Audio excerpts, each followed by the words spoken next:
My master said I would meet you. He said our paths would merge. Do you have a name? Tamara Amalia Jorvi Karushan. And yours? Conan. That's it? How many names do I need? Tell me about your Conan. Tell me about my Conan. How I wanted to play Conan? How you did. How I did play Conan. Well, you know, I'll start with, you know, the first time I came around seeing Conan was Frank Frazetta, you know, Frank Frazetta paintings.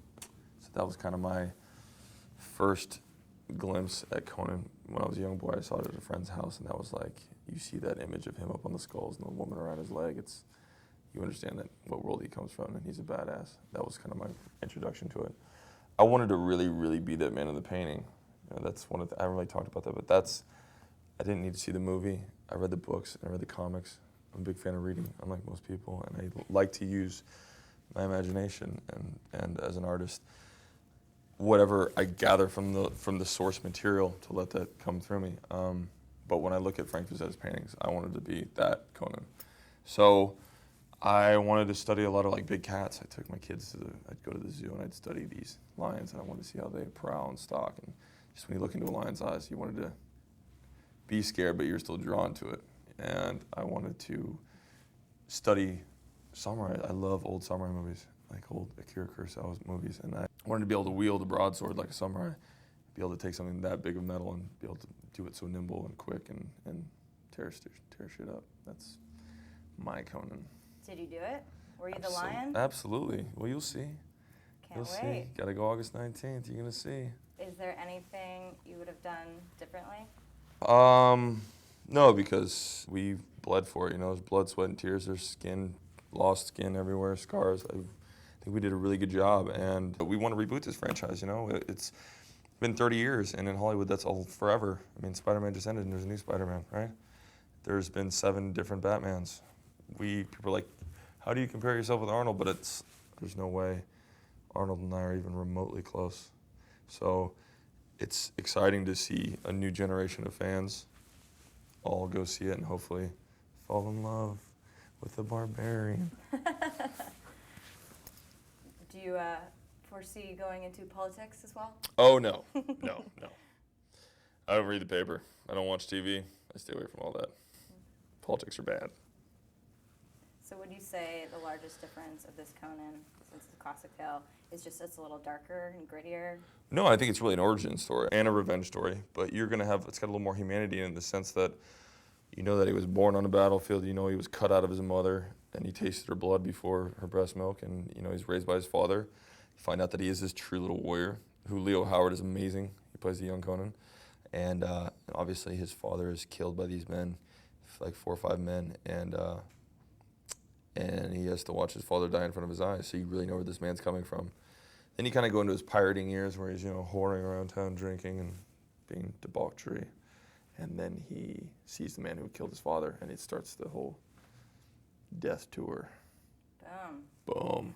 Blood bags, here we go. And then it's, you know, there's a woman that gets caught in there, makes a little love, and saves the day. Right? Gotta have a woman. Nice. So in a battle, who do you think would win, Khal Drogo or Conan? I think it would be a death. They both would be lying there bleeding and looking at each other going like, I respect you, man. let's go get a drink. Let's go get some mead. Let's go get a drink. Let's go get some women. I'm bummed. No more Khal Drogo. No more Drogo. You loved Drogo, didn't you? I mean, what's there not to love, I right? know. I love that guy. I was heartbroken when I was reading the book. I was like, what? Threw the book away, went to Barnes & Nobles, picked up the book, and I just like in there, I'm like, God damn it. Threw it. I'm like, I hate you, George Martin. I was super heartbroken because I really, really, really love that character. Yeah, and now you know a new language and everything. It's fantastic, yeah. It's great. It's like Jabba the Hutt and Fozzie Bear.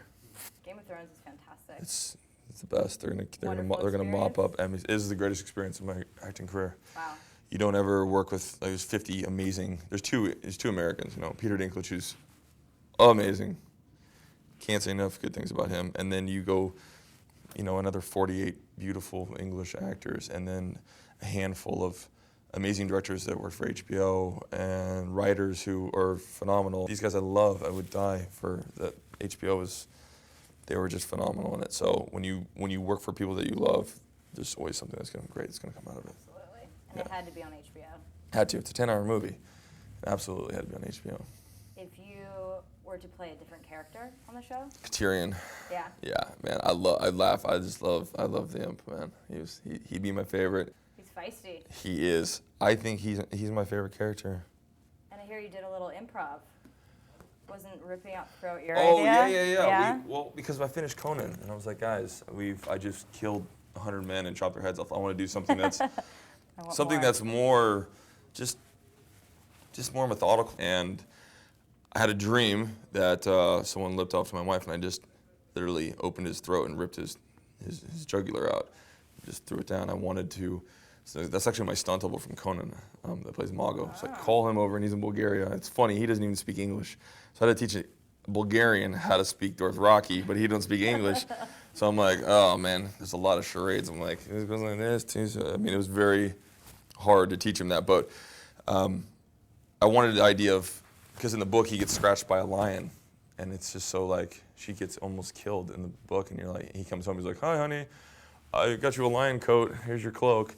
And he's like, oh, what happened? And I'm like, oh, nothing. And then someone poisons it. I wanted it to be like, if someone put up a sword to me, you mouth off to me, and you put a sword up to me, and then I'm looking at it and just want to lean into it and be like, fucking, you bring it on, you know? And you're just like, oh, I didn't mean that. And it's on. And the guy is fighting him. I just wanted to literally pull my knives and be like, bob and weave, bob and weave.